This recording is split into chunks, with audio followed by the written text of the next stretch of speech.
Hello बच्चों, स्वागत है आप लोगों का एक बार फिर से क्लास 12th के चैप्टर नंबर फर्स्ट होश अवस्था के सुहाने सफर में। तो पिछली बार हम लोगों ने जाना था कि किस तरह से एससी, बीसीसी और एफसीसी में हम लोग परमाणु की संख्या ज्ञात कर सकते हैं। ठीक है, आज उसी तरह से हम लोग क्या करेंगे, कुछ सवालों को सॉल्व करते हैं। चलिए जल्दी से देखते हैं क्वेश्चनों को। हम लोग पिछले जो हम लोग निकाला था हमारे लिए क्वेश्चन नंबर फर्स्ट था, आज हमारे लिए क्वेश्चन नंबर सेकंड है। ठीक है, तो आप डिस्प्ले पे देख सकते हैं, बगल में यहाँ पर आपको एक सवाल शो हो रहा होगा जिसमें लिखा हुआ है कि कह रहा है कि दो तत्व हमारे पास हैं ए और बी।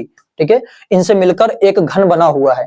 कह रहा है जो ए है, ए परमाणु कहां पर है, घन के कोनों पर है, और बी उसके कह रहा है फलकों पर है, प्रत्येक फलक पर बी है। ठीक है, तो हम जानते हैं, यहां पर ध्यान दीजिए, इस वाले स्ट्रक्चर को देखिए, हमसे कुछ यही बात बोल रहा है कि ए जो है कोनों पर है। कोने कितने हमारे पास 8 हैं, तो ए 8 कोनों पर हो जाएगा, और बी होता है कह रहा फलक केंद्रों पर है। यहाँ पर फलक कितनी दिख रही है, 6 फलकें होती हैं। ठीक है, तो इन 6 फलकों पर कौन आ जाएगा, बी आ जाएगा हमारा। इस तरह से हम लोग क्या बोलेंगे, अगर ए परमाणु की संख्या निकालनी है तो हम कहेंगे ए हमें दिखा है 8 दिखे हैं, ए कहां पर, कोनों पर दिखे हैं ए 8।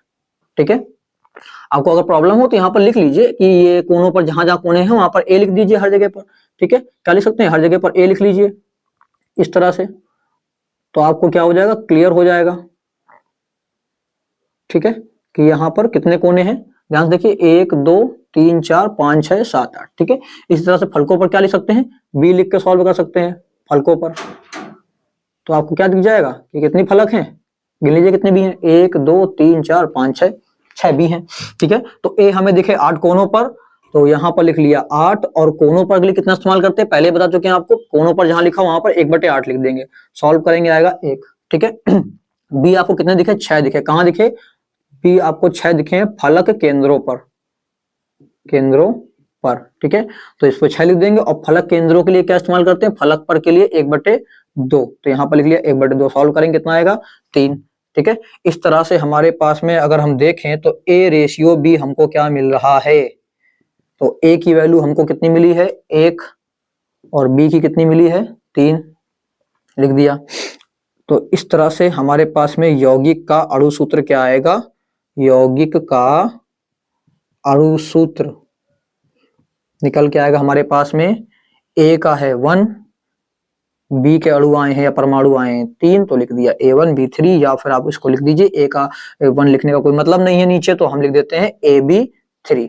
ठीक है, तो ये हमारा हो गया इसका आंसर, यौगिक का अणु सूत्र क्या होगा, AB3। उम्मीद करेंगे सवाल अच्छे समझ में आ गया होगा, जल्दी से आप इसका स्क्रीनशॉट लीजिए। तो अगला सवाल आप देख सकते हैं, स्क्रीन पर लिखा हुआ है कि एक घनी जालक है, फलक केंद्रित घनी जालक व्यवस्था है, जिसमें जो परमाणु है वो ए और बी है। ठीक है, ए और बी से बना है, जिसमें से कह रहा है ए प्रत्येक केंद्र पर है और बी फलक के केंद्र पर है। ठीक है, तो कुछ ऐसे ही हमारे पास पहले की तरह स्ट्रक्चर रहेगा, ए सारे केंद्र कहां पर है, कोनों पर है, और बी कहां है, फलक के केंद्रों पर है। ठीक है ना, तो हमने बी को फलक केंद्रों पर दिखा दिया।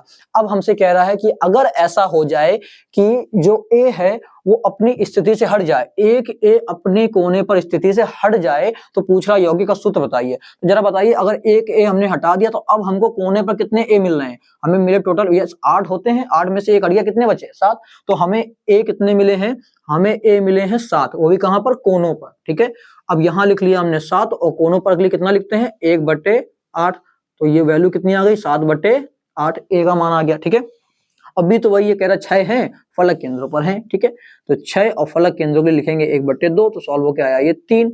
ओके, अब हम लोग यहाँ पर क्या निकालें, ए रेशियो अगर बी निकालते हैं तो क्या आएगा, तो ए की वैल्यू हमारे पास है 7/8 अनुपात बी की वैल्यू है 3।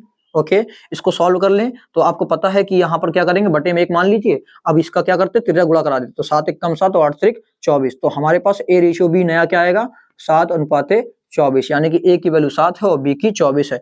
तो यौगिक का सूत्र क्या होगा हमारे लिए, यौगिक का सूत्र हमारे पास होगा, ए की वैल्यू है 7, तो ए 7, बी की वैल्यू है 24, तो हो गया बी 24। ठीक है, ये हमारा आ गया आंसर। इसका भी जल्दी से आप स्क्रीनशॉट ले लीजिए। चलिए देखते हैं नेक्स्ट सवाल को। तो देखिए आपके स्क्रीन पर डिस्प्ले हो रहा होगा क्वेश्चन नंबर 4, जहां पर बताया गया है कि एक घनी जालक है जो ए और बी परमाणु से बना हुआ है, जिसमें से जो कह रहा है बी है वो ऋणायन है और प्रत्येक कोने पर है। ठीक है, तो बी को हमने प्रत्येक कोने पर दिखा दिया। यहाँ पर देखिए 8 कोने हैं, 8 कोनों पर बी है, और फिर कह रहा है जो ए परमाणु है वो फलक पर तो है लेकिन एकांतर क्रम में है। ठीक है, फलक के एकांतर क्रम में है, इसका मतलब क्या है कि अगर हम इस फलक पर ए को दिखा रहे हैं तो यहाँ नीचे वाली पर नहीं होगा, राइट साइड पे दिखा रहे हैं तो लेफ्ट में नहीं होगा, ठीक है। और अगर हमने ये आगे वाली फलक पर ए को दिखाया तो पीछे वाली पर नहीं होगा, ठीक है ना, मतलब एक के अंतर पर है।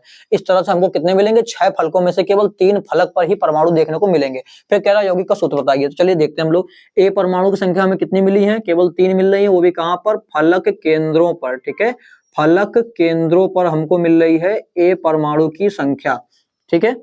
ओके चलिए 3 लिख लिया, फलक केंद्रों के लिए लिखते हैं 1/2, तो हमारा आ गया 3/2। फिर बी की संख्या कहाँ मिली हमें, हमें दिख रही है बी 8 दिखे हैं, वो भी कहां पर, कोनों पर दिखे हैं, ठीक है। बी हमें 8 दिखे हैं, वो भी कोनों पर, तो हमने लिख लिया 8, कोनों पर भी लिखते हैं 1/8। इसको सॉल्व करेंगे कितना आएगा, 1। तो हमारे पास इस तरह से ए और बी का अनुपात कितना आएगा, चलिए बताइए जल्दी से। ए की वैल्यू आपको मिली है 3/2, अनुपाते लगाएंगे, बी की वैल्यू कितनी मिली है 1, तो लगा लिया 1, ठीक है। अब इसको 1/1 करके क्या कर देंगे, त्रिज्या गुणा करा देंगे, तो 3 एकम 3 अनुपाते ये हो जाएगा 2 एकम 2, ठीक है। इसमें मल्टीप्लाई करा देंगे इसका, तो नया रेशियो हमारे पास आया, ए की वैल्यू 3 और बी की वैल्यू 2।